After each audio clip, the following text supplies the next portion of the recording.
वो चंद टैग्स हैं जिन्हें हमें समझना है, क्योंकि एसईओ पूरी की पूरी HTML नहीं है। कुछ चीज़ें ऐसी हैं जिसको हमें टैग्स को आइडेंटिफाई करना है और वहाँ पर हमें एसईओ को अप्लाई करना है। इसलिए हम टारगेटेड उन्हीं टैग्स की बात करने वाले हैं सिर्फ। सबसे पहले हमें HTML फाइल के स्ट्रक्चर का पता होना ज़रूरी है, जो कि हमने प्रीवियस क्लास में देखा था। ये एक HTML फाइल स्ट्रक्चरल फॉर्म में मैंने क्रिएट की हुई है। सो हम इसको ज़रा एक दफ़ा फिर से सेव भी कर लेते हैं। फाइल सेव एज, भैया जैसे आपको कंप्यूटर पे फाइलें सेव करनी आती हैं, इसको भी आता होगा, ये कोई इतना मुश्किल बात तो नहीं ना। तो एनीवेज फिर भी मैं इसको एक दफ़ा सेव करने लगा हूँ। सी ड्राइव में आए और यहाँ पर ना अपना एक फ़ोल्डर बना लेते हैं HTML क्लास के नाम से, ठीक है। और इसके अंदर मैं ये जो बेसिक फाइलें बनाऊँगा यहाँ पर सेव करूँगा। सो इसका नाम ही मैंने रख लिया फर्स्ट फाइल, और यहाँ पर लिखा हुआ है सेव एज टाइप। जब आप पहली दफ़ा यहाँ आए तो यहाँ पर HTML नहीं होगा, हाइपरटेक्स्ट मार्कअप नहीं होगा, आपको इस लिस्ट में से चूज़ करना है, ठीक है। लिस्ट में आ रहा है ना, तो आप कितनी सारी चीज़ें आ रही हैं, यहाँ से आपको क्या चूज़ करना है, हाइपरटेक्स्ट मार्कअप लैंग्वेज फाइल, इसको चूज़ करना है, तब HTML फाइल बनने वाली है। क्योंकि ये जो एडिटर है ये और भी बहुत सारी फाइलें बनाता है, और कोई फाइल से हमारा कोई कंसर्न नहीं है, हमारा सिर्फ और सिर्फ कंसर्न HTML से है। सो हमने इसको यहाँ से चूज़ किया और इसको सेव कर लिया। ये लीजिए फाइल सेव हो गई। अभी मैंने जो टैग्स आपको दिखाए हैं ये वो बेसिक टैग्स हैं, जो स्ट्रक्चर है इसका, यानी मेन स्ट्रक्चर है HTML। HTML बाद का जो नेक्स्ट स्ट्रक्चर है वो हेड है। जी आ जाए। फर्स्ट डे के सेकंड डे? First day. आगे आ जाए जरा। इसका जो मेन स्ट्रक्चर है वो हमारे पास क्या है, HTML। यहाँ से हमने इसे लिखना शुरू किया फाइल को, यहाँ पर हमने इसको एंड कर दिया /HTML में, तो ये पूरा लूप बन गया HTML फाइल का। अब हमने जो कुछ भी लिखना है इसके अंदर लिखना है। इसका जो सेकंड पार्ट है वो है हेड, और यहाँ पर इसका एंड हेड हो रहा है। HTML फाइल का जो second part, most important part, most relevant part SEO के पॉइंट ऑफ व्यू से होता है, वो हेड का पार्ट होता है, जिसे हमें समझना जरूरी है। अच्छा, अभी मैंने इसमें कुछ भी नहीं लिखा, अभी हम लिखने वाले हैं, अभी हम इसको बनाएंगे, अभी हमने सिर्फ इसको सेव किया। इसके बाद जो इसका तीसरा पार्ट है वो बॉडी का पार्ट है। ये बॉडी का पार्ट किसी भी वेबसाइट का कौन सा पार्ट होता है, सिंपल सी बात है भाई, जिसमें वेबसाइट नजर आ रही होती है। यानी अगर मैं कहूँ कि भाई न्यूज़ देखता हूँ, मैं लिखता हूँ Jio.tv, तो क्या होगा, Jio TV की न्यूज़ पढ़नी शुरू हो जाऊँगा मैं, कुछ तस्वीरें नजर आएंगी, कुछ वीडियो नजर आएंगी, कुछ टेक्स्ट नजर आएगा। peaksolution.edu.pk, तो क्या होगा, पीक सोल्यूशन का होम पेज खुल जाएगा। तो ये सारा कंटेंट कहाँ पे लिखा हुआ है, बॉडी में लिखा हुआ है। लेकिन कुछ चीज़ें ऐसी हैं जो बैक एंड पे चल रही हैं हमारे साथ, वो कहाँ पर हैं, वो हेड में है। वो विजिटर को नहीं हम दिखा रहे, हेड का पोर्शन हम विजिटर को नहीं दिखा रहे, वो किसी और को दिखा रहे हैं। किसको दिखा रहे हैं अभी डिस्कस करते हैं, ठीक है। वो विजिटर के लिए नहीं है। यानी अगर मैं न्यूज़ पढ़ रहा हूँ तो हेड में से मुझे कुछ नजर नहीं आ रहा, मुझे जो कुछ नजर आ रहा है बॉडी में से नजर आ रहा है। ह्यूमन बॉडी का स्ट्रक्चर भी कुछ ऐसा ही है। अभी हमारा जो माइंड है वो है ना हेड पार्ट वाला, उसके बाद जो हमारी बॉडी का दूसरा स्ट्रक्चर है सारा, वो हमारी नीचे आ रही है। सेम इसी तरह ये यहाँ पर भी यही सब स्ट्रक्चर है। HTML का स्ट्रक्चर बिल्कुल ह्यूमन बॉडी जैसा ही है, जैसे एक ह्यूमन बॉडी होती है, ठीक है। चलिए, अब सबसे पहले हमें क्या सीखना है इसमें। भाई मैंने आपको एक वेबसाइट दिखाई थी प्रीवियस क्लास में, भाई वो तो कोड से भरी पड़ी थी, ऐसी है ना। हमें सब कुछ नहीं सीखना, हमें सिर्फ वो चीज़ें सीखनी है जिसके थ्रू हम SEO को इम्प्रूव कर सकते हैं, जिसके थ्रू हम अपनी वेबसाइट की रैंकिंग को इम्प्रूव कर सकते हैं। वो कुछ 6, 7, 8 टैग्स हैं बस। जब वो समझ में आ गए उन्हीं को चेंज करना है, बाकी चीज़ें एज इट इज़ रहेंगी। तस्वीर अच्छी नज़र आ रही है कि बुरी नज़र आ रही है, हमारा कंसर्न नहीं है। ये तो वेब डिज़ाइन हो चुका हुआ है। हमारे पास वेबसाइट इसलिए आ रही है कि भाई ये विजिबिलिटी में नहीं आ रही है। कोई वो क्लाइंट ये चाहता है कि जब कोई बंदा मेरी प्रोडक्ट्स को सर्च करे, यानी जो सर्विसेज मैं दे रहा हूँ, जो प्रोडक्ट्स मैं बेचता हूँ, कोई क्यूरी लिखता है तो उसके अगेंस्ट मेरी वेबसाइट नज़र आ जाए, इसलिए वो हमारे पास आ रहे हैं। वो हमारे पास वेबसाइट के डिज़ाइन को लेकर नहीं आ रहे कि भाई इस वेबसाइट को ज़रा स्टाइलिश कर दो। ये काम डेवलपर का है, वो डेवलपर वेबसाइट बनाएगा, वेब डिज़ाइनर, वेब डेवलपर वो वेबसाइट बनाकर एक दफ़ा दे चुके हैं। इसका मतलब क्या हुआ, क्लाइंट डिज़ाइन से सेटिस्फाइड है, मगर उसका इशू क्या है कि उसकी वेबसाइट गूगल सर्च रिजल्ट्स में नज़र नहीं आती है। और एक तरह से नज़र आती है, कैसे, URL लिखने से तो आ ही जाएगी भाई, एक ही तो यूआरएल है दुनिया भर में उस वेबसाइट का, दो तो है ही नहीं, उसका तो किसी से कंपटीशन ही नहीं है, वो तो आना ही आना है, यूआरएल होता ही एक है।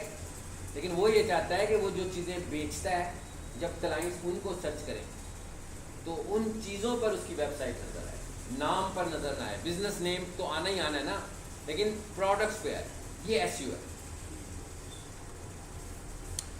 तो अब हम जरा एक वेबसाइट को भी साथ देखते हैं। मैंने यहां पर एक वेबसाइट लिखता हूं ताकि हम ये समझते हैं कि इस वेबसाइट के अंदर कौन से एलिमेंट्स हैं जिनको हम इंटरेक्ट करने वाले हैं। ये जी मैंने एक वेबसाइट खोली है, थोड़ा सा मैं इसका जूम पहले छोटा करता हूँ, जरूरत पड़ेगी तो फिर बड़ा करेंगे। ये आम वेबसाइट ऐसे नजर आती है हमें, ठीक है। अगर हम एक वेबसाइट के कंटेंट को देखें जो विजिटर्स के लिए है, तो सिमिलर कुछ कंटेंट है, ऐसे ही है ना। तस्वीरें, वीडियो भी हो सकती है, हेडिंग्स भी हो सकती हैं, पैराग्राफ भी हो सकती हैं, बस और तो कुछ नहीं है ना। बार बार यही चीज़ें नज़र आ रही हैं हमें। तो बस हमें इन्हीं को अंडरस्टैंड करना है कि ये कैसे एक्सेस होंगी चेंज करने के लिए। लेकिन जब मैं माउस इसके ऊपर ला रहा हूँ, जो टैब है मेरा, यहाँ से हमने बात शुरू करनी है, पेज से नहीं करनी है। ये पेज है जो मैं कहता विजिटर को नज़र आ रहा है, नज़र तो ये भी विजिटर को आ रहा है, मगर ये पेज का हिस्सा नहीं है। हमारी बात कहाँ से शुरू होने वाली है? यहाँ से, टैब पे जो मैसेज आ रहा है, गूगल क्रोम के टैब पे जो मैसेज आ रहा है। मैसेज क्या आ रहा है जी? बेस्ट प्रोफेशनल किचन इक्विपमेंट, ऐसे ही है ना, ये लिखा हुआ है ना छोटा सा, उसके साथ एक तस्वीर आ रही है, वो बहुत ही छोटी सी है, आइकॉन की तस्वीर है, इवन डेस्कटॉप के आइकॉन से भी छोटी है। इसे हम बोलते हैं फेविकॉन। क्या नाम है जी इसका? टेक्निकल नाम है फेविकॉन। ये जो इमेज है ये शॉर्टकट आइकॉन के तौर पर नजर आ रहा है, मगर इसे हम बोलते क्या हैं? फेविकॉन इमेज बोलते हैं इसको, ठीक है। सबसे पहले हम ये देखने लगे हैं कि जो टैब पे मैसेज आया हुआ है और ये तस्वीर आई हुई है, ये कैसे आए हैं, क्योंकि ये एसईओ का एक बहुत ही टॉप फैक्टर है। कैसे फैक्टर है, जरा इसको समझ ले पहले, फिर आते हैं इस पर। एक आम यूज़र आया गूगल पर, ठीक है, मैंने कहा एक आम यूज़र आया गूगल पर, उसने आकर यहाँ पर टाइप किया professional kitchen equipment, it is not website name. सबने देखा ये सर्च क्यूरी है, इसके आगे कोई edu pk, कोई .com, कोई .org तो लगा ही नहीं हुआ। तो इसका मतलब क्या हुआ कि एक आम विजिटर की सर्च क्यूरी है, उसने आकर ये टाइप किया। तो बेसिकली वो रिक्वायरमेंट क्या है उसकी कि वो कोई किचन इक्विपमेंट बाय करना चाह रहा है। प्रोफेशनल किचन का मतलब होता है कोई रेस्टोरेंट की मशीनरी है, वो पिज़्ज़ा ओवन हो सकता है, आइसक्रीम मशीनरी हो सकती है, बर्नर वाला चूल्हा हो सकता है, भाई कुछ भी हो सकता है, सब उस कैटेगरी में आ रहा है। तो ये कोई बिजनेसमैन है जो ये सब चीज़ें बेचता है। तो एक बंदा है होटल में है, उसको ये चीज़ खरीदनी है, तो उसने ये लिखा कि भाई जो बेच रहे हैं वो ऊपर आ जाए। उसने ये नहीं लिखा कि abc.com, xyz.com, उसने वेबसाइट का नाम नहीं दिया। उसने लगा जितने भी लोग हैं जो गूगल जिनको रिकमेंड कर रहा है मैं उनसे बाय करता हूँ, तो ये लिख के उसने एंटर कर दिया जी। जैसे ही एंटर हुआ तो सबसे ऊपर एक वेबसाइट आ गई, प्रोफेशनल किचन इक्विपमेंट .dckitchen.org आ गई ना। वो जो ऊपर लिखा हुआ आ रहा है ना dckitchen.org, वो भी देखें, वो उस वेबसाइट का डोमेन है जो उन्होंने खरीदा हुआ है, लेकिन जो यूआरएल आ रहा है वो इस वेबसाइट का एड्रेस है। अच्छा, अब नीचे क्या आ रहा है लिखा हुआ? बेस्ट प्रोफेशनल किचन इक्विपमेंट इन पाकिस्तान। आप सबको पता है मैंने अभी यही वेबसाइट खोली थी, ऐसे ही है ना। इसका मतलब क्या हुआ कि इस कीवर्ड के ऊपर ये वेबसाइट रैंक हुई है, पहले नंबर पर आ गई ना। अच्छा, इस वर्ड को आप पहचान लें पहले, ये क्या लिखा हुआ है जी? बेस्ट प्रोफेशनल किचन इक्विपमेंट इन पाकिस्तान, एक ये वाला वर्ड और एक ये वाली तस्वीर, ये दो चीज़ें नजर आ रही है ना आपको। सबसे ऊपर यही आई है, सर्च रिजल्ट्स में ही यही चीज़ आई है। तो इसका मतलब क्या हुआ? ये ऑप्टिमाइजेशन फैक्टर का एक टॉप फैक्टर है, वेबसाइट की एसईओ का एक टॉप ऑप्टिमाइजेशन फैक्टर है। क्या? ये वाली हेडिंग, क्योंकि इसी की बेस पर तो नजर आया और इससे विजिटर ने उसे पहचान लिया। जैसे वो छोटे छोटे बच्चे जो होते हैं वो कोक को पहचान लेते हैं, है ना, आइसक्रीम को भी पहचान लेते हैं, हालांकि उन्होंने कोई स्टडी तो नहीं की होती, सिर्फ ज़्यादा से ज़्यादा खाया पिया ही होता है, उनके सामने बड़ों ने खाया पिया होता है, तो ब्रांड होने की वजह से पहचान लेते हैं। तो हम भी यही चाहते हैं ना कि हमारी चीज़ों को लोग पहचानना शुरू कर दें गूगल पर, इसलिए हम फेविकॉन यूज़ कर रहे हैं। कि हमारी एक पहचान बन जाए कि किसी के सामने हमारा इमेज नज़र आए तो उसे पता लग जाए भाई ये कौन सी कंपनी है। ठीक है, तो इसका मतलब हम सबसे पहले इन दो को ही समझने जा रहे हैं। ये वाला जो मैसेज है ये हेड में है, ये वाला जो मैसेज है ये भी हेड में है। ये दोनों मैसेजेस हमने हेड में कैसे दिए हैं अब ज़रा देखते हैं जाकर। जी, पहला टैग, इन्हें हम बोल रहे हैं HTML टैग, लगा दिया। फिर मैंने इसको क्या कर दिया, क्लोज कर दिया। भाई टैग लगाएं, टैग को ओपन करें, टैग को क्लोज कर दें। अभी इसमें कुछ भी नहीं डाला मैंने, टैग खाली है ना। ये कौन सा टैग है, टाइटल का। आपने देखा ये टाइटल का टैग कहाँ नजर आ रहा था, सर्च रिजल्ट्स पे नजर आ रहा था। वहां पर टाइटल नहीं था लिखा हुआ, वहां पर तो टाइटल मैसेज आ रहा था। लेकिन टाइटल मैसेज लिखने के लिए आपको किस टैग की जरूरत है, टाइटल की जरूरत है। अब यहां पर आया हूं और यहां आकर मैं मैसेज दे देता हूं, best computer college in Lahore. चलो ये मैसेज लिख के मैंने एंटर कर दिया। अब ये कौन सा मैसेज है, ये वो मैसेज है जिसको मैंने ये सपोज किया था कि ये मेरी वेबसाइट का प्राइमरी कीवर्ड है। कीवर्ड का क्या मतलब हुआ कि भाई लोग इसको सर्च करें। जब भी कोई बंदा ये सर्च करे तो मेरी वेबसाइट टॉप पे आनी चाहिए। तो हम क्या करेंगे कि अपना कीवर्ड पहले निकालेंगे। भाई हमारी एसईओ शुरू कहाँ से होनी है पता है आपको, कीवर्ड से। ये एसईओ का स्टार्ट नहीं है, ये एक तरह से आप एसईओ का जीरो पीरियड पढ़ रहे हैं। हाँ, जीरो पीरियड का क्या मतलब हुआ, जीरो पीरियड का ये मतलब है कि भाई हमें वेबसाइट में काम करना नहीं आता तो पहले वो तो सीख लेना, क्योंकि जब एसईओ करनी है तो वेबसाइट के ऊपर एसईओ अप्लाई करनी है। तो अगर हमें वेबसाइट में चेंजेस करनी नहीं आती तो हम एसईओ कैसे करेंगे। So it is not SEO जो भी हम सीख रहे हैं, ये हम वेबसाइट में मूवमेंट सीख रहे हैं। ये आएगी तो हम एसईओ शुरू करेंगे। और एक्चुअली हमारी एसईओ यानी अगर मेरे पास कोई बंदे की वेबसाइट आती है तो मैं उसकी वेबसाइट एडिट तो नहीं करता ना, बनाता भी नहीं हूँ, ये भी नहीं कहता कि गलत बनी है तो इसको ऐसा होना चाहिए, बल्कि मैं सिर्फ ये देखूंगा कि क्या उसने अपनी वेबसाइट के टाइटल टैग में कीवर्ड यूज किया कि नहीं किया।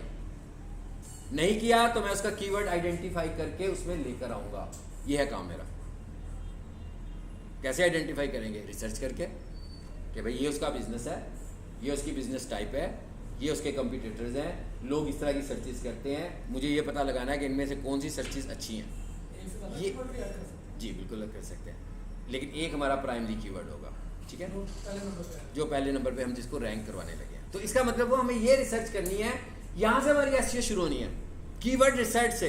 तो टाइटल में हम जो लिख रहे हैं आप सबको अब समझ में आ गया होगा कि जो हम टाइटल में लिख रहे हैं एक्चुअली वो क्या है, वो है हमारा प्राइमरी कीवर्ड, जो कि हम आगे जाकर इस पे काम करने वाले हैं। एसईओ का पहला फेज ही है, लेकिन उससे पहले हम एक वेबसाइट बनाएंगे ताकि जब आप ये सब काम करो तो उसे इम्प्लीमेंट करने के लिए कोई प्लेसमेंट भी तो हो ना आपके पास। कॉपी पे तो नहीं करनी ना इम्प्लीमेंटेशन, हमने वेबसाइट के ऊपर चीज़ें लगानी है। तो इसका मतलब क्या हुआ कि अच्छा मिसाल के तौर पर थोड़ी देर के लिए सोचते हैं, ये वेबसाइट मेरे पास आई और इसका हेडिंग क्या थी, इसकी हेडिंग थी welcome to peak solutions computer college. Effective है? नहीं अफेक्टिव भाई। देखो नंबर आ गया वेलकम, वेलकम का यूजर से क्या लेना देना, पीक सॉल्यूशंस कंप्यूटर कॉलेज। तो भाई पीक सॉल्यूशन ब्रांड है, सभी को पता है, कीवर्ड तो है ही नहीं। तो इसका मतलब क्या हुआ, टाइटल में तो बहुत ही गलत चीज लिखी हुई है। टाइटल में तो वो चीज लिखी ही नहीं हुई जिसकी वजह से यूजर्स आएंगे। देखिए ना, पीक सॉल्यूशंस को जो लोग जानते हैं वो तो खुद ही पीक सॉल्यूशन आ जाएंगे, यहाँ पीक सॉल्यूशन कॉल कर लेंगे। तो ये मार्केटिंग तो नहीं हो रही ना, ये तो सिर्फ ब्रांड पे काम हो रहा है बस। मार्केटिंग क्या है, मार्केटिंग ये है कि जो लोग पीक सॉल्यूशंस को नहीं जानते, जो लोग पीक सॉल्यूशंस को नहीं जानते वो क्या जानते हैं, वो भी वो जानते हैं कि किसी को डिजिटल मार्केटिंग का कोर्स करना है, किसी को वेब डेवलपमेंट का कोर्स करना है, किसी को वीडियो एनिमेशन करनी है, ऐसे ही है ना, किसी को आर्ट्स करना है, किसी को लैंग्वेज सीखनी है। तो वो क्या करेगा, उसकी सर्च क्यूरी पीक सॉल्यूशन तो नहीं होगा भाई, वो तो जानता ही नहीं है पीक सॉल्यूशन को। वो तो सपोज करने किसी गांव से आया एक बंदा, उसने कहा भी जरा चेक करता हूँ लाहौर के अच्छे कॉलेज कौन से हैं, तो उसने लिखा best computer college for digital marketing, best computer college for arts training. कहीं पर भी पीक सॉल्यूशन नहीं लिखा, या ABC XYZ कॉलेज का नाम तो लिखा ही नहीं जा रहा। अब हम चाहते हैं कि हमारा पीक सॉल्यूशन ऊपर आ जाए, तो ये है एसईओ। ये किसकी वजह से पॉसिबल हुई है? कीवर्ड की वजह से पॉसिबल हुई है। सो ये हमने आइडेंटिफाई करके क्लाइंट को देना है कि आपकी ये प्रोडक्ट्स हैं, इनके ये कीवर्ड्स हैं, इनमें से आप इसको प्राइमरी रख लें, इसको सेकेंडरी रख लें। समझ में आ गई बात? तो अब हमने क्या लिख दिया जी? Best computer college in Lahore. सब फाइल को ज़रा सेव कर लें दोबारा, और ये मैंने जहाँ पे रखी थी वहाँ से इसको ज़रा एग्जीक्यूट करते हैं और देखते हैं कि ये क्या रिजल्ट देती है हमें।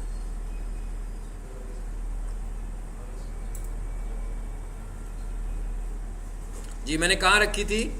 HTML class. जी यहाँ पे क्या लिखा हुआ है? First file. ठीक है, इस पर क्लिक कीजिए। ये मैंने फाइल का नाम रखा था भाई, कुछ भी नहीं है यहाँ पे। यहाँ पे तो कुछ किया ही नहीं है। मैं कहा यहाँ पे तो अभी तक हमने कुछ नहीं किया ना। हमने कहाँ पर किया है? हमने सिर्फ यहाँ पे किया अभी। तो जो मैंने किया आ गया। वेबसाइट का जब हम टाइटल रखते हैं तो हम वेबसाइट का टाइटल मैक्सिमम 60 कैरेक्टर्स में रखते हैं। ये गूगल की बाउंडेज है। यानी इसका मतलब क्या हुआ? अगर इससे बड़ा टाइटल रखेंगे तो क्या कोई फायदा होगा कि नुकसान होगा? जी जरा देखें क्या नुकसान होगा। आप जरा इनको देखें जो सर्च टर्म्स के साथ वेबसाइट टॉप पे नजर आ रही है। पहली वेबसाइट, दूसरे पे आए, दूसरी वेबसाइट, तीसरी, चौथी। ये जरा इसको देखें, इसको देख लें। Commercial kitchen equipment, restaurant equipment in ... अरे इसका क्या मतलब हुआ कि गूगल का क्राउलर सिर्फ पहले 60 कैरेक्टर्स को रीड कर रहा है। यानी उसने जो आपकी वेबसाइट को रैंक करना है, उसने सिर्फ पहले 60 कैरेक्टर्स को रीड करना है। बाद में जितने मर्जी लिख दो, उसे कोई प्रॉब्लम नहीं है, उसको रीड ही नहीं कर रहा। इसका मतलब क्या हुआ कि आपका जो मेन कीवर्ड है, प्राइमरी कीवर्ड है, उसे हमें कहाँ पे एडजस्ट करना है? कीवर्ड अभी हमने पढ़ना है। अभी हमने बिल्कुल कीवर्ड नहीं पढ़ा कि व्हाट इज़ कीवर्ड, कीवर्ड कितनी तरह के होते हैं, बनाते कैसे हैं, इंपॉर्टेंस क्या है इसकी। ये 7 पैरेलल में बात कर रहा हूँ अभी। जैसे ही हम एडिट कंप्लीट करेंगे, हम कीवर्ड पे स्विच करेंगे। और एक्चुअली वो एसईओ करते हुए पहला फेज़ है हमारा। एसईओ प्रोसेस का पहला फेज़ होता है कीवर्ड रिसर्च। किसी वेबसाइट की एसईओ का एक और फेज़ होता है एसईओ ऑडिट, वेबसाइट ऑडिट। भाई आपकी गाड़ी ख़राब हो गई, आप मैकेनिक के पास ले गए, तो सबसे पहले वो क्या करता है? आपकी गाड़ी का ऑडिट करता है ना, कि भाई ये काम होने वाला है, ये नीचे से इसका इंजन टूट गया है, ये बॉडी ख़राब हुई है, टायर बदल लो, शीशा ख़राब हो गया, वगैरह वगैरह। यही करेगा ना। It is called audit. वो आपको एक एस्टीमेट दे रहा है। इसी तरह हम भी एक वेबसाइट की जब एसईओ शुरू करते हैं तो हम उसका पहले ऑडिट करते हैं और बताते हैं कि भाई ये वेबसाइट है, ये एसईओ के काबिल भी है कि नहीं है, क्या हो चुका हुआ है, क्या रह गया हुआ है, हम उसको ऑडिट करके देते हैं। फिर हम उसे कीवर्ड रिसर्च करते हैं। ऑडिट में यही बताएंगे कि भैया आपका तो कीवर्ड ही कोई नहीं है, आपने किसी कीवर्ड को टारगेट नहीं किया हुआ। So it is called audit. इसे हम ऑडिट बोल रहे हैं कि पहला स्टेप क्या है? वेबसाइट का ऑडिट। क्लाइंट हंटिंग कर रहे हैं, कोई नहीं करवा रहा, वैसे खुद ही करनी शुरू कर दो भाई। किसका ऑडिट करोगे आप? भाई पहले नंबर पर आने वाली वेबसाइट का ऑडिट तो करना दीवार को टक्कर मारने वाली बात है ना, उसको करोगे जिसकी वेबसाइट नहीं आ रही ऊपर। मतलब जिसकी वेबसाइट पहले 10 नंबर पे भी नहीं है, 11वें पे आ रही है, 12वें पे आ रही है, 14वें में आ रही है, तो आपको खुद से ही कॉमन सेंस से लग गया पता कि भाई ये रैंक नहीं है, तभी नहीं आ रहा ना ऊपर। तो आप उसका ऑडिट करो ताकि आप उसको गाइड करो कि भाई देखें आपका बिजनेस बहुत अच्छा है, आपकी प्रोडक्ट भी बहुत अच्छी है, आप सर्विसेज भी अच्छी दे रहे हैं, मगर आपकी वेबसाइट शुरू में नहीं आ रही। क्यों नहीं आ रही? उसकी रीज़न बताएं उसको ऑडिट करके, फ्री में ऑडिट करके उसको भेज दें कि जनाब आपकी वेबसाइट में ये डेफिशिएंसीज हैं एसईओ के पॉइंट ऑफ व्यू से, तो मुझसे करवा लें ये काम फ्री में, पैसों में, जैसे भी आपका स्टेटस है काम करने का फिलहाल उसके मुताबिक। तो अगर एज ए स्टूडेंट आप किसी को कहेंगे हाँ भाई ये आपकी वेबसाइट का ऑडिट है तो मुझे 1 लाख रुपया दें और एसईओ करवा लें, ठीक है ना, तो वो आपको एज ए स्टूडेंट तो कभी भी कंसीडर नहीं करेगा। हाँ, आप इसको तजर्बाती तौर पर लोगों का काम करें, ठीक है, और उनको कम्प्लीमेंट्री कुछ सर्विस दें, ज़रूरी नहीं सारी दें, 50% सर्विस कम्प्लीमेंट्री दें और उनसे कहीं इतना करने के बाद फिर हम डिस्कस करते हैं दोबारा, फिर आप उसे चार्ज कर दें जब उसे कुछ दिखा दें थोड़ा सा। तो मतलब ये क्लाइंट हंटिंग का तरीका है। तो अगर आप क्लाइंट हंटिंग का ये तरीका समझते हैं कि 3 माह का कोर्स किया, हाथ में सर्टिफिकेट पकड़ा, सीधे क्लाइंट के पास गए, देखा ये देखो जनाब सर्टिफिकेट मेरा, ठीक है, मैं आपकी वेबसाइट की एसईओ करना चाहता हूँ, तो वो तो नहीं कराएगा ना। पैसे मांगोगे तो कभी नहीं कराएगा। पाकिस्तान में तो ख़ास तौर पर ये हम जो काम करते हैं ना, ये वर्चुअल वर्क है, फिजिकल नहीं है। मतलब मैं अगर किसी को ये बेचने जाऊँगा तो वो मेरा मोबाइल हाथ में पकड़े के कहा अच्छी चीज़ है भाई, ठीक है ना, नज़र आ रहा है ना उसे, मैं कहा मोबाइल नज़र आ रहा है। अब मैं जो चीज़ बेच रहा हूँ मेरी फिजिकल सर्विस नहीं है, मैं तो वर्चुअली सर्विसेज दे रहा हूँ उसको, भी वेबसाइट को रैंक करवा लो, मैं उसे कुछ नहीं दिखा सकता मौके के ऊपर, मेरे पास कोई प्रोडक्ट ही नहीं है उसे दिखाने के लिए। और अगर मैं उसे कहूँगा कि भाई ये ABC रैंक हो रही है, तुम क्यों नहीं रैंक हो रहे, उसे नहीं समझ में आएगा। तो इसका मतलब है हमें कन्विंस करने के लिए कुछ शुरू में एफर्ट्स इस तरह की करनी है।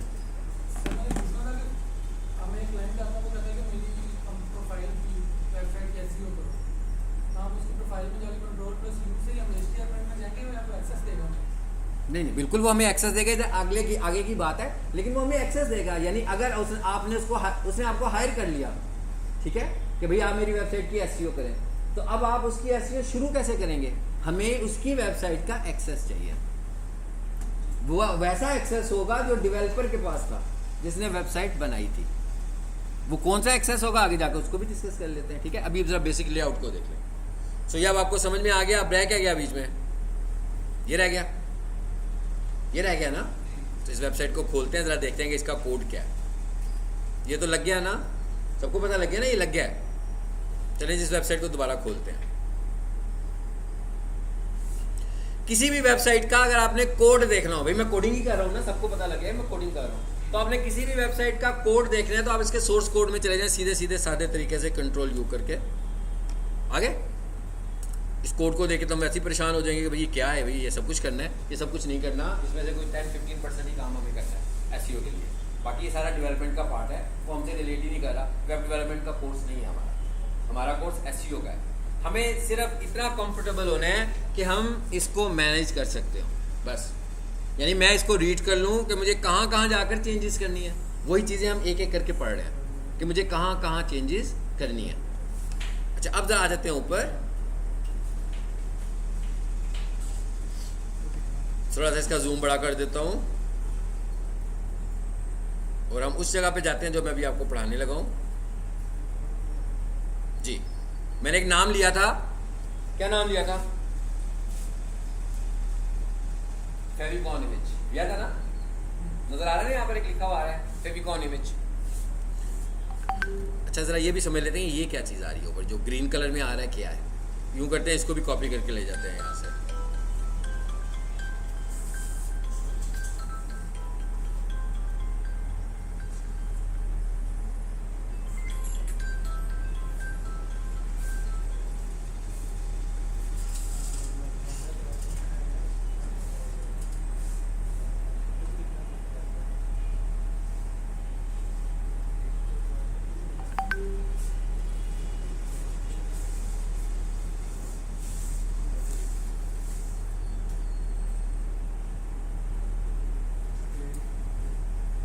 म्यूट कर लेने दें ताकि दोबारा पहनना हो। जी इस पूरे को कॉपी कर लेते हैं, तो इसको भी समझ लेते हैं। जो ग्रीन कलर में बार बार नजर आ रहा है ये क्या चीज़ है। इसे कॉपी किया मैंने, Ctrl+C यहाँ ले आए, और ये वाला पार्ट भी किसका है, हेड का ही पार्ट है, यहाँ लाके इसको पेस्ट कर दिया। अच्छा सबसे पहले तो ये समझते हैं कि ये क्या चीज़ है। अगर आप किसी टेक्स्ट को कोडिंग के अंदर कमेंट करना चाहते हो तो उसके लिए ये टैग इस्तेमाल होता है। कौन सा tag, sign of exclamation dash dash, sign of exclamation dash dash. उसके बाद जो भी मैसेज आप कमेंट करना चाहते हैं स्पेस देकर वो मैसेज लिख लें। वो 1 लाइन का मैसेज है, 2 लाइनों का मैसेज है, 10 लाइनों का मैसेज है। जब आप अपने कमेंट को क्लोज करना चाहते हैं तो फिर दोबारा से आप लगाएंगे डैश डैश और टैग क्लोज।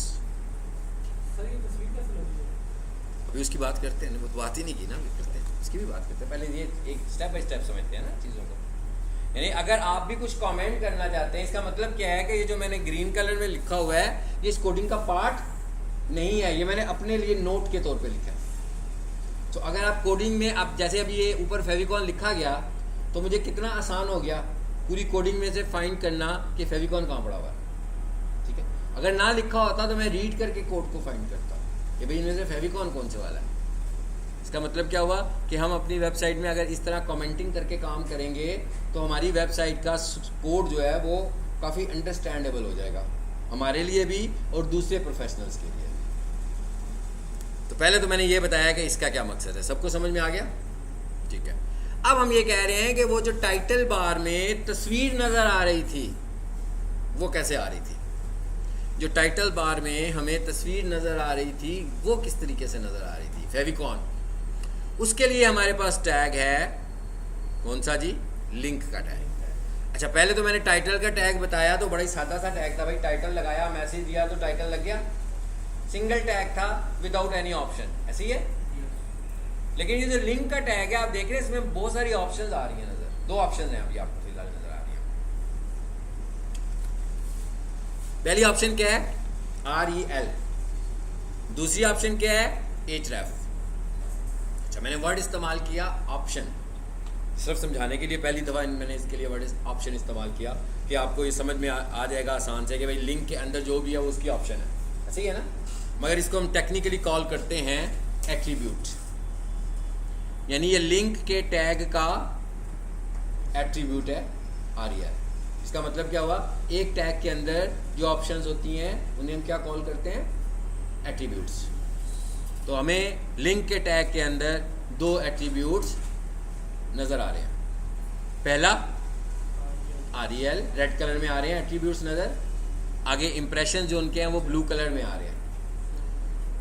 href दूसरा एट्रीब्यूट। पहला एट्रीब्यूट क्या मैसेज दे रहा है?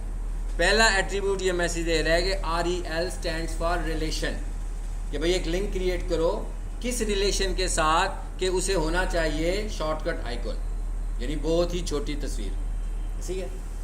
फिर हम अगला एट्रीब्यूट मेंशन कर रहे हैं href। href stands for hyper reference, कि भाई ठीक हो गया, लिंक बना रहे हो आइकन के तौर पर, किसका लिंक भाई? वो इमेज कहाँ है, वो तस्वीर कहाँ है? तो href में हम वो तस्वीर दे रहे हैं। अब अगर मैं तस्वीर का नाम लिख रहा हूँ तो इसका मतलब हुआ फिजिकली भी जैसे होना चाहिए, फिजिकली होगी तभी इसका रेफरेंस दिया जा सकता है ना। आपको एक इमेज की ज़रूरत है, आमतौर पर यहाँ पे कौन सा इमेज आएगा? जिसकी वेबसाइट होगी उसका कंपनी लोगो, ऐसी है ना, सिंपल सी बात है। पीक सोल्यूशन है तो उसका पीक सोल्यूशन का लोगो आ जाएगा, स्टार्स अकेडमी है तो स्टार्स अकेडमी का लोगो आ जाएगा, किप्स अकेडमी है तो किप्स का लोगो आ जाएगा। तो लोगो तो मुझे कंपनी वाले दे देंगे ना अपना कि भाई ये मेरा लोगो है, तो उस इमेज को मैं यहाँ पे रखूँगा। मगर रिक्वायरमेंट क्या है फेविकॉन की कि इस इमेज का नाम आपने, यानी इनके लोगो का नाम, फाइल का नाम आपने क्या रखना है? फेविकॉन, कोई और नाम नहीं रखना, फेविकॉन। और इसकी टाइप क्या रखनी है? PNG, यानी file types, image file types मेरा ख्याल है सब समझते हैं, JPG, PNG, GIF, TIFF etcetera etcetera. Most popular JPG और मतलब मोस्ट पॉपुलर तो यही 2 है ना, JPG और PNG है, ठीक है। तो यहाँ पर हमारे पास जो लिंक में आ रहा है वो कौन सा इमेज हमें एंटरटेन करना है? बेटा फ़ोन भाई जाके सुनना है, ठीक है। फ़ोन आए तो भाई जाके सुन के आ जाए ना, डिस्टर्बेंस ना हो। कौन सी टाइप को हमें एंटरटेन करना है? PNG। JPG को यहाँ यूज़ नहीं करना, GIF को यहाँ यूज़ नहीं करना। और आपकी जो फाइल हो उसका नाम परमानेंटली क्या होना चाहिए? यानी कि नाम रिकमेंडेड नाम है, कोई और नाम नहीं रख सकते। यानी यहाँ पर मैंने स्टार्स अकेडमी नहीं रखना, यहाँ पर मैंने क्या रखना है? फेविकॉन ही इसका नाम रखना है। बेशक उनकी मेन वेबसाइट पे इस इमेज का नाम फेविकॉन की जगह स्टार्स अकेडमी हो, मगर यहाँ पर आकर मुझे इसका नाम ऑन ही रखना पड़ेगा। अब रख तो लिया, ये इमेज कहाँ पर है? ये भी तो होना चाहिए ना मेरे पास। जो भी इमेज आपको लगाना है वो इमेज तो होना चाहिए आपके पास। सो हम प्रैक्टिस करने के लिए काम करते हैं कि यहाँ से कोई इमेज भी पिक कर लेते हैं भाई, ले लें। यहाँ पर डाउनलोड्स में कुछ ना कुछ तो पड़ा ही होगा।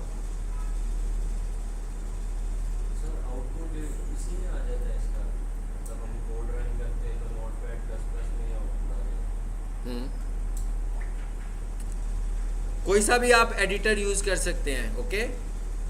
मैं कहा कोई सा भी एडिटर यूज़ कर लें। अगर आप कोई और एडिटर यूज़ करना चाहें कर लें, हमें तो बेसिकली कोड चेंज करना है ना, जिसमें मर्जी कर लें आप। यहाँ से मैं कोई ना तस्वीर ले लेता हूँ भाई, अगर मुझे मिल जाए तो। DM कहाँ पर है? यहाँ पर शायद होगी कुछ ना कुछ पीक। अच्छा भाई इसमें एक ही फाइल पड़ी है।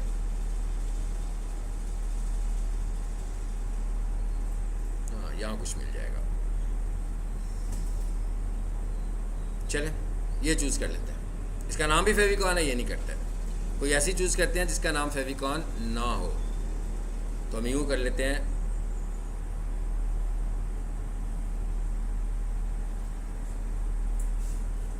मैं इसलिए कर रहा हूँ कि बाई चांस नाम उसका ये लिखा हुआ है, आप कंफ्यूज ना हो, हम खुद नाम इसका रखेंगे। चलिए जी मैंने इसका नाम ही 5 कर दिया। माउस रखें इस पर। फॉर्मेट कौन सा है? PNG है ना। चलिए इसी को यहाँ से पिक करते हैं, कॉपी करके इसको अपने उस फोल्डर में ले जाते हैं। कहाँ पे? जहाँ पे HTML फाइल है वहीं पर होना चाहिए ना इसे। आगे लेकिन 5 को नाम यूज़ नहीं किया जा सकता। नाम क्या होना चाहिए था? ये मैंने नाम जानबूझ के इसलिए चेंज किया कि हो ये पहले नाम उसका फेविकॉन नहीं होगा, वो तो आम नाम चल रहा होगा जो भी फाइल में चला रहे होंगे आप। तो आपको इसका नाम फेविकॉन खुद करना है। तो अब मैं इसको रीनेम करने वाला हूँ।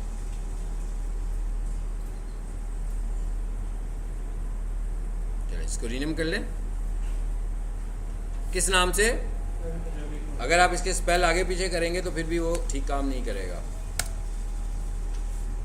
अब क्या हुआ? कोड भी लिख दिया, इमेज भी ऐड कर लिया मैंने उस फोल्डर में। ठीक है, अब उसे कोई इशू नहीं होना चाहिए।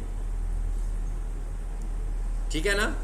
यहाँ पर भी एक गड़बड़ चल रही है। क्या गड़बड़ चल रही है वाला कौन बताएगा? कोड को पढ़े तो आपको पता लगेगा। फेविकॉन में भी एक गड़बड़ चल रही है, कुछ गड़बड़ है। href इक्वल्स टू इमेजेस, यानी ये इसका मतलब क्या है? इसका मतलब ये है कि जो फेविकॉन है ना, ये इमेजेस के फोल्डर में पड़ा हुआ है। ऐसा है हमारी सूरत में? मैं क्या हमारी सूरत में ऐसे है? नो, हमारी सूरत में कैसे है देखें जरा। हमारी सूरत में क्या है भैया? स्क्रीन पर देखें। हमारी सूरत में तो ये है क्या? HTML class. तो ये कहाँ पड़ा हुआ है? HTML क्लास में पड़ा है। इसके अंदर तो इमेजेस नाम का फोल्डर ही नहीं है, क्योंकि मैं वो जहाँ से कोड कॉपी करके लाया हूँ ये उसका सोर्स कोड का बिहेवियर था। तो इसका मतलब क्या हुआ? मुझे इमेजेस के फोल्डर को बीच में से रिमूव करना है ना। यहाँ तो मैं इधर एक इमेजेस का फोल्डर बना लूँ और उसमें इसको रख लूँ।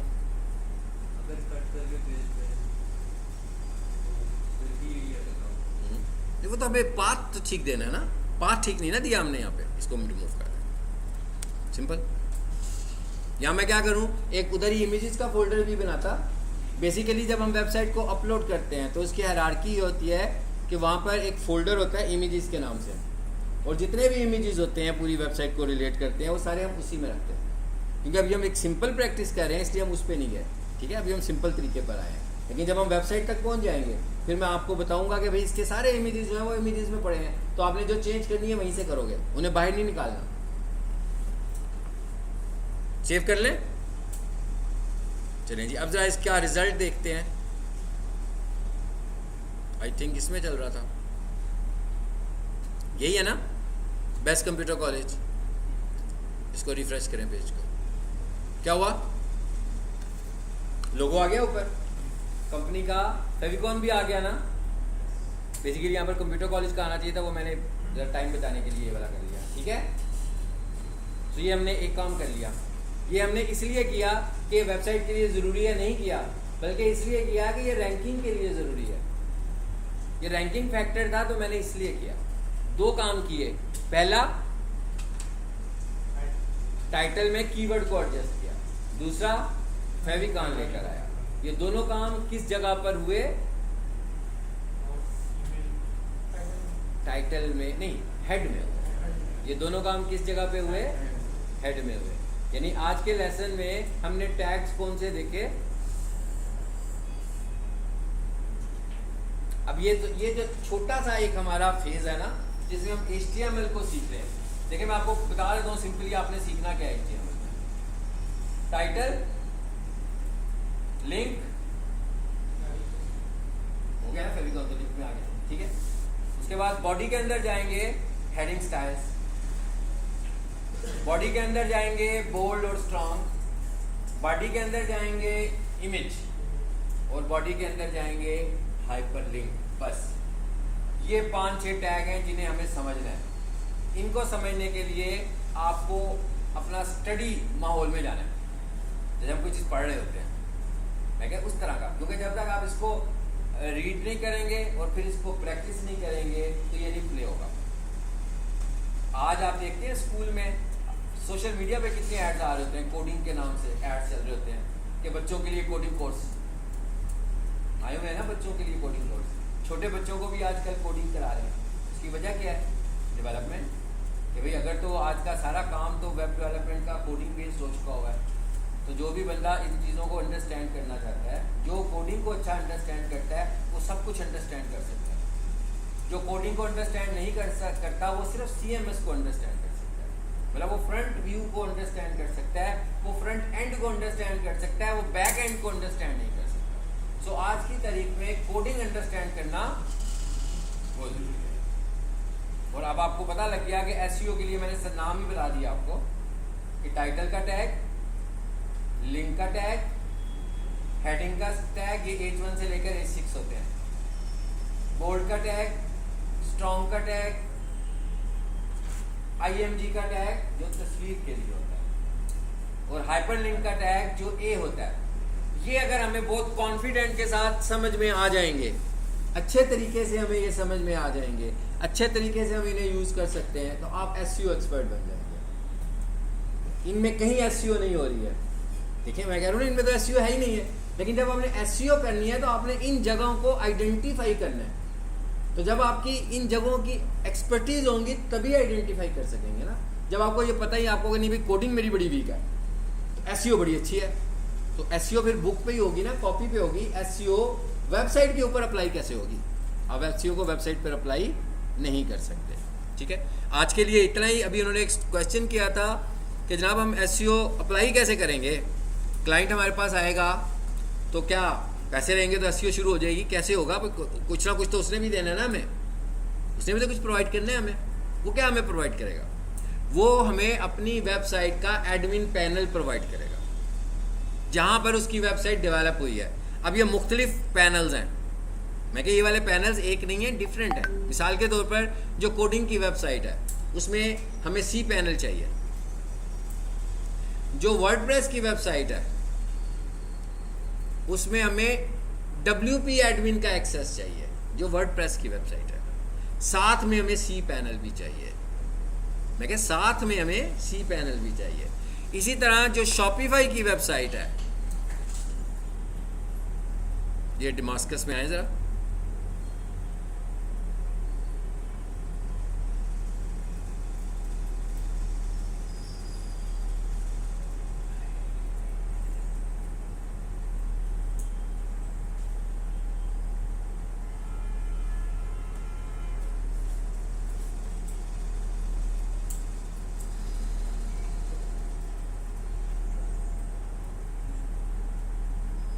ये वेबसाइट है। ये भी इस वक्त देखते हैं खुलता है कि नहीं। ये उसका लॉगिन पैनल है। ये उसने मुझे अपनी शॉपिफाई की वेबसाइट का एक्सेस दिया हुआ है। खुल गया, इसको लाइव कर देते हैं। जी यहाँ कलेक्शन में आए जरा। ये वेबसाइट है जो मेरा ख्याल हम परसों डिस्कस भी कर रहे थे। ये वही वाली वेबसाइट है, हाँ, नाइफ वाली वेबसाइट है जी। ये क्या लिखा हुआ है? शॉप बेस्ट पिज़्ज़ा कटर, इस पर क्लिक करें जरा।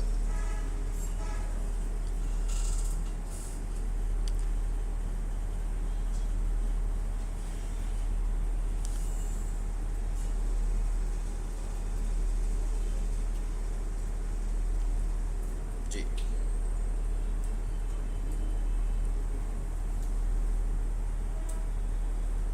ये क्या लिखा हुआ है जी? मोर एक्शंस। और ये लिखा हुआ आ रहा है, क्या लिखा हुआ है जी? एवाडा।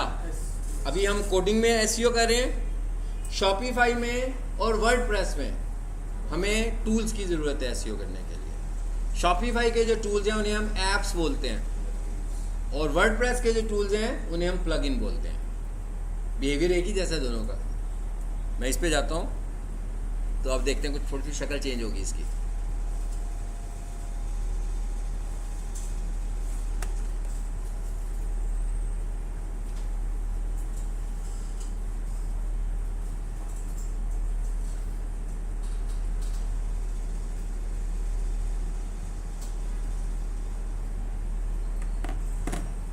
राइट साइड पे रिजल्ट आ रहा है नज़र, ये एसईओ का रिजल्ट नज़र आ रहा है, ऊपर लिखा हुआ आ रहा है मेन कीवर्ड, यहाँ से हमने कीवर्ड टारगेट किया हुआ है। ये इसकी एसईओ ऐसे कर रहे हैं हम, देखें इसकी एसईओ डायरेक्ट ऐसे कर रहे हैं जैसे वो माइक्रोसॉफ्ट वर्ड यूज़ करते हैं। ये देखेंगे ये कैसी होनी है, ठीक है। और ये इतनी आसान है कि अगर मैं एक और प्रोडक्ट को पिक करूँगा तो मेरा ख्याल है कि लेस देन 10 मिनट्स मैं उस प्रोडक्ट की एसईओ कर दूंगा, अगर मुझे कोडिंग की एसईओ का कॉन्सेप्ट स्ट्रांग होगा तो। क्योंकि जो कुछ भी मैं करूँगा, जो मैंने अभी आपके सामने नाम लिया है ना, यहाँ है ज़रा, यहाँ से मैंने शुरू किया, ये है हेडिंग 1, जो भी मैंने आपसे कहा हम समझेंगे। ये आ रहा है हेडिंग 2, ठीक है। ये आ रहा है हाइपरलिंक,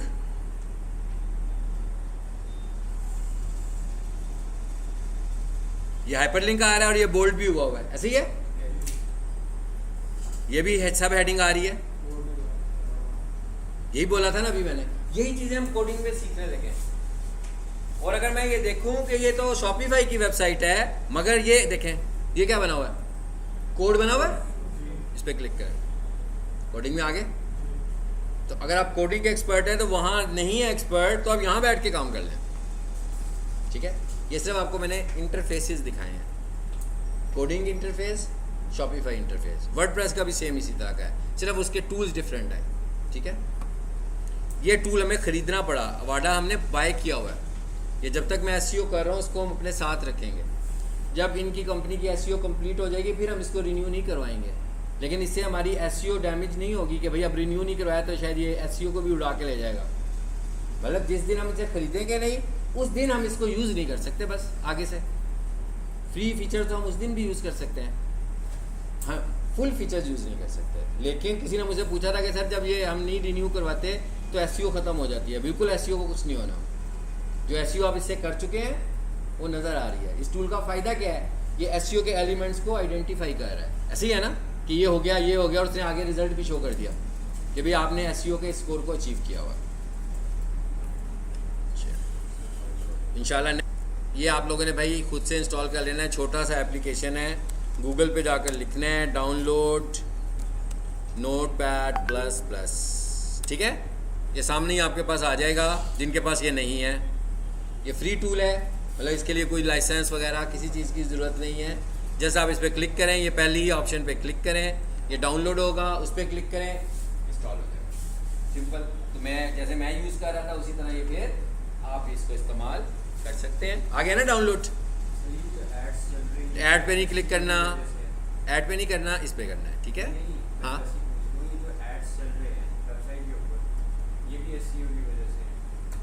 ये नहीं ये बिल्कुल ये गूगल ऐड ही चलने लगा हुआ है, लेकिन ये ऐड चलाया हुआ है किसी ने इसके ऊपर। क्यों? इस पर ट्रैफिक है भाई, देखो ना रोज़ाना फ्री टूल दे रहे हैं तो लोग रोज़ाना कितने लोग आते हैं, तो यहाँ पर ऐड चल रहे हैं तो ये ऐड से रेवेन्यू कमा रहे हैं, ठीक है। दूसरे लोग एड्स दिखा रहे हैं। ऐड ये ऐड नोटपैड नहीं बनाए हुए, नोटपैड ने सिर्फ अपनी वेबसाइट को मोनेटाइज कराया हुआ कि हमारी वेबसाइट पे ऐड लगें। अब उन्होंने इस वेबसाइट को टारगेट किया हुआ, तो जब ऐड इनकी वेबसाइट पे लगेगा तो रेवेन्यू शेयर होगा गूगल और इस वेबसाइट के दरमियान ऐड का। आपने जैसे इसको डाउनलोड करना है और इंस्टॉल करना है। क्या